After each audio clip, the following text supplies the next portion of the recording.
దోషమందని ఇంట్లో అడుగు పెట్టగానే ఎలా చెప్పారు సార్? అది పెద్ద విషయం కాదు బావా.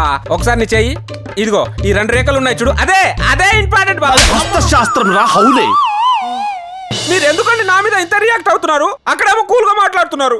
అదే నాయనా, పేడేసే బర్రెకి పాలిచ్చే బర్రెకి తేడారా బర్రె బాడహౌ. మళ్ళీ నేను బర్రె అన్నాడు. సార్ యాక్చువల్లీ ఆ బ్లూ కలర్ బలూన్స్ వల్ల ఉన్న భూమి ఆకర్షణ అక్కడ కాదు, ఇక్కడ ఇక్కడ ఇక్కడ. వాస్తు పండిట్ నువ్వా?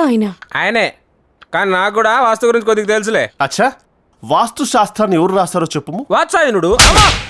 వాత్సాయనుడు రాసింది కామసూత్రం రా కామాంధుడా. సార్ వీడి దోషం ఎక్కువ సార్. ముందు బరువు దించండి, మీ పరువు మిగులుతుంది. వాడితే ఎందుకు చెప్పండి. Thank you sir. ఈశాన్యంలో స్టోర్ రూమ్ తీసేసి క్వార్టర్ పెట్టండి. క్వార్టర్? అదే సార్, వాటర్ పెట్టండి. అక్కడ ఫ్యాన్ ఉండదు సార్. ఫ్యాన్ తీసేసి గోడల బద్ద కొట్టి ఒక స్పిట్ వేసి పెట్టించండి సార్. ఈ గోడ ఉండకూడదండి. ఈ గోడ తీసేసి ఒక లాన్ పోయించండి. అక్కడ గాలి రావద్దండి. రాకుండా ఒక గోడ పెట్టండి. అలాగే ఈ అర్థనగర శిల్పం తీసేసి పూర్తి నగర శిల్పం పెట్టండి. అమ్మ నువ్వు ఇలాంటి డ్రెస్సులు వేసుకోదు, వీలైతే నైట్ ఇలాంటి వాడు. It's very comfortable to the body. Sir అక్కడ బ్రిట్నీ స్పేస్ ఫోటో తీసేసి జెనిఫర్ లోపెస్ ఫోటో పెట్టండి. సార్ ఇక్కడ ఈ ఫోటో పెట్టారండి సార్. వీళ్ళు మీదేనా? మీ ఫోటో పెట్టుకోండి సార్, మీకు హక్కుంది.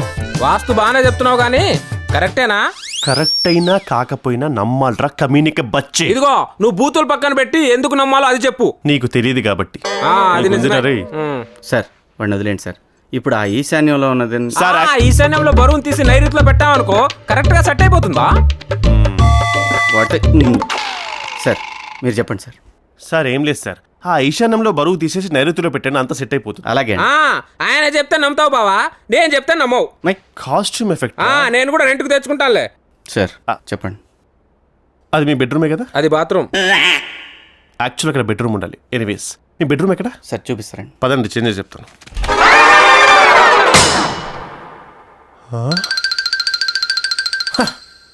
ऐसे कैसे चलता?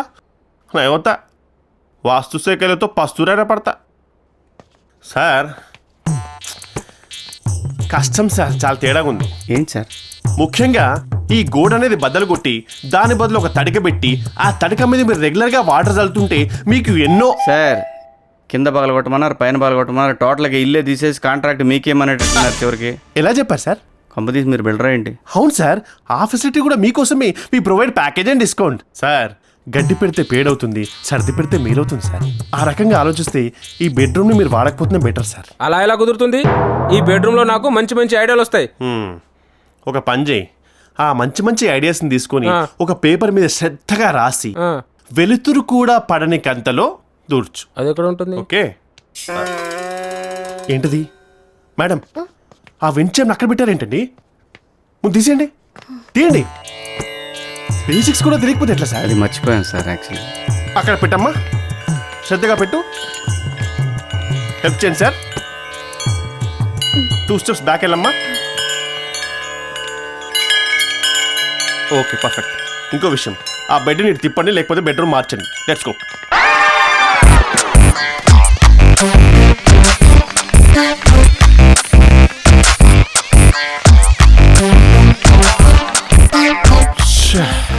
I need a massage. Sir ముందు ఈ గేదె బరువు దించండి సార్. దాని బదులు ఒక 4 బర్రెలు కొంటే కనీసం పరువైనా మిగులుతుంది. పోనీయండి సార్. అలాగే నా డబ్బులు ఇచ్చేస్తే. ఒక్క నిమిషం అండి, ఇప్పుడే ఇస్తాను.